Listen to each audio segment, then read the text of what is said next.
Okay, so today is now the 1st of March if you're watching this as it airs. And how are we doing with our 2023 goals or New Year's resolutions? Are you still with me? Okay, now don't worry if you have let them all go.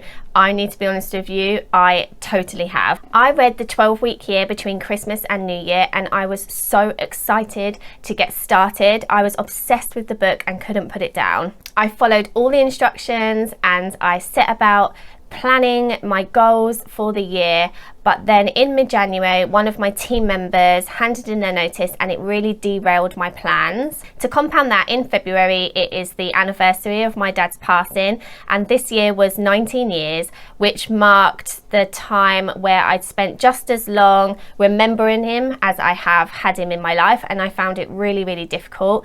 And so the whole of February I've kind of felt a little bit flat, and it really needed some additional processing this year. So I gave myself some grace and decided that I would just do what I could and then start again in March. So during February, I've made some really big, major business decisions and things that I want to change within my business. So I feel like now is an absolutely great time to re-implement the 12-week year and share how I'm doing that with you so that you can also do the same if you're thinking about having a refresh. So just quickly, for those of you who don't know me, I'm Kim and I help therapists in private practice get online, get confident with admin and reduce tech overwhelm. And today we are talking about the 12-week year.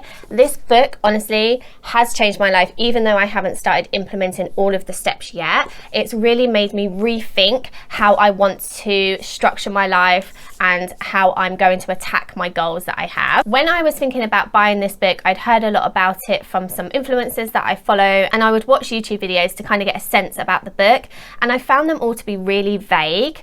Now, after reading the book, I can see why. There is so much information in the book and not something that I think you can get across in a YouTube video like this. However, I do feel like the book breaks it down really well, and I managed to read the book in about 4 days. I literally was obsessed with it. So I would highly recommend that you actually buy the book before you start planning your 12 weeks. However, I do want to just give you a quick overview of the book in case you're interested. So the premise of the book is get more done in 12 weeks than others can do in a year, and also probably more, because as the book says, unless commitment is made, you only have hopes and promises but no plans. And that's really what this book is about. It's about action.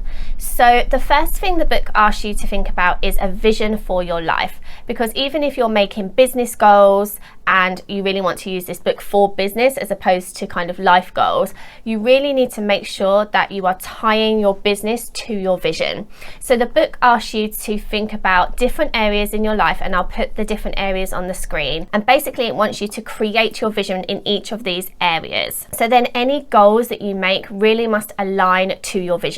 If you don't have a why, there's never going to be a strong enough reason for you to continue to do these actions. Based on your priorities that you've either set out from your vision or just the priorities you know you have in your business that will get you to your vision, you want to plan between 1 and 3 goals maximum. Now you need to think about all of the actions that you will need to take to get you to your goal. You have much greater control over your actions than the actual result. So what you want to do is make sure that each of these actions are tangible and something that you can achieve. So what I did is I wrote my goal in the middle of a piece of paper, and then I just wrote everything I could think of that I would need to do to be able to achieve that goal. And the book says to use verbs so that you can actually have an action to do. So let's say you wanted to create a website as one of your goals for the next 12 weeks. Some of your actions could be to research 5 website designers, buy a domain, write the copy for the homepage, write down all of your services. So there would be lots of different actions that you would have. The next thing that you want to do is plan these actions into the 12 weeks.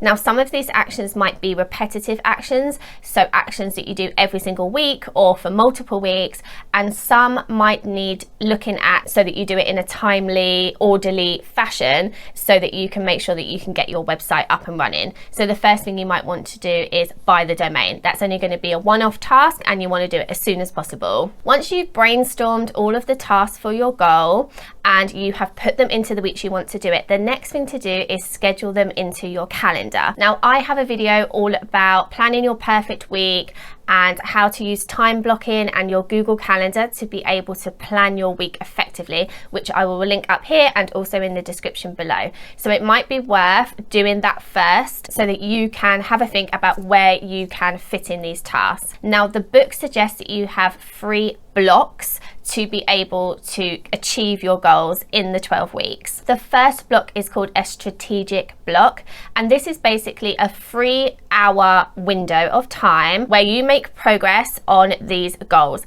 So this is going to be really actionable, pre-planned activities. So that's your tasks that you have listed for the week. This is where you should do those tasks, and you should have 0 distractions. So no emails, no phone calls, nothing. What the book also suggests is doing this away from where you normally do your work as well. So let's say you work at home and you see clients in your home, whether virtually or face-to-face. Maybe it's best to go to a cafe for those 3 hours, or just to a different room in your house, so that you don't feel like you're drawn into the things that you usually do in that room. Now, obviously, you wouldn't be drawn into seeing clients because they would already be booked, but possibly you could be drawn into dealing with some emails or some admin or invoicing or something like that. So taking yourself away from your usual place of work can really help. The next block the book suggests to have are buffer blocks, and these are 1 to 2 30-minute blocks per day so that you can do all of the quick necessary tasks that don't move the needle and don't get you towards your goal but are really required. So these are things like the phone calls, like answering emails and things like that. Have those blocks put in your day every single day so that you can get them out the way and focus on the more important things in your business. And finally, the book suggests having a breakout block, and this is a block of time during your normal working hours where you do something that is nothing to do with work. So this could be going for a walk, it could be booking a yoga session, it could be going for a swim, anything where you're allowing your brain to have some free creativity time, but time within your normal working day. And it doesn't really suggest how long this should be, so I guess it's just up to you. It could be a block every single day for maybe half an hour to get out and get some sunshine, if there is ever any sunshine here. Or maybe you have one block on a Friday afternoon or something like that where you would normally be at your desk, but instead you're going to go and meet a friend for coffee, or you're going to go to a sauna, something like that. Now, if you're finding that you can't fit your tasks into your calendar on paper, then you're never going to actually be able to do it in real life. So you really need to take this step really seriously and try and be as productive with your time as possible. And that is where time blocking can really help with this. So some tips I have for you when you are doing your time blocking. First of all, think about when you are at your best. So some people wake up in the morning and they're so energized to get to work, and that is when they're at their best. So planning your strategic block in the morning can be really helpful for this. However, some people don't work like that, and they're really sluggish in the morning and it takes them a long time to get going, and maybe in the afternoon or even the evening is their time when they come alive and their brain wakes up and they're energized to do the really strategic work. So you really need to have a think about when you are at your best, and that can be time during the day and also during the week as well. I find that I'm so much more energized for work on a Monday than I am on a Friday. My second tip is to make sure that you're focusing all of your time and attention on one thing at a time. Multitasking is actually really unproductive and can cost you up to 40% of lost time, which is not something that we have to throw away, right? So when you're planning your days, make sure that you are using these blocks and batching things together, so that things such as emails, admin, phone calls are all in one block, whereas things like finance, accounts, invoicing, things like that are in another block. And then the actions that you have towards your goal are in another block. You don't want to be doing copy for your website 1 minute and then flicking over to looking at some graphics another minute, or even looking at a completely different task that's not to do with your website. And my third tip is to break down bigger tasks into smaller chunks. So if you find that writing your homepage is a massive task for you and it feels really overwhelming, then break it down. Either break it down into smaller chunks for 1 week or break it down over a longer period of time. Some other tips from the book is to really have a look at what you've done during the week, what you've got coming up, so that you can make sure that you are actually taking action on your action points. So on a Friday or over the weekend, it says to have a look and make sure that all of your tasks for the following week are planned into your calendar. Now, I would actually do this at the beginning of the 12 weeks and make sure everything is planned for 12 weeks. But it is good to just take a refresh and have a look at what you do have coming up, depending on other things that have come up in your week. And also, if you have any tasks left over from the previous week that you haven't done, make sure that they're added in. Every morning, you should be having a look over your calendar to see what you've got coming up so that you can mentally plan in your mind what you've got to do that day.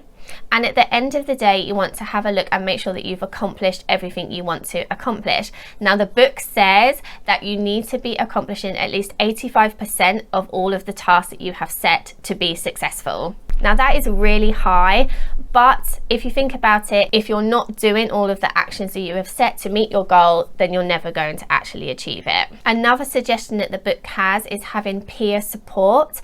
So that could be for you working in a co-working space with other like-minded therapists.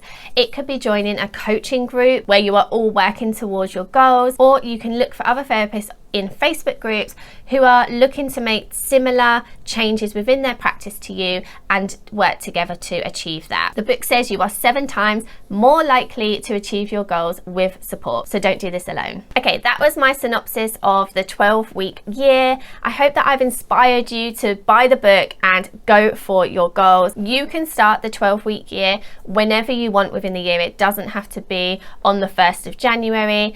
Technically, you can have 4 years within a year with the book. So starting any time is going to be better than not starting at all. And you can create that new year momentum every time you start a new 12-week year. If you'd like to know more about the 12-week year, I'll link the book in the description below, but obviously you can just find it anywhere that you can buy books. I can't get across to you all of the mindset shifts and all of the nuance that's in the book in this video, so I really suggest that you go ahead and buy it. And I'd love to know what your goals are for the next 12 weeks. Leave a comment below and I'd love to have a chat with you about it. But for now, thanks so much for watching.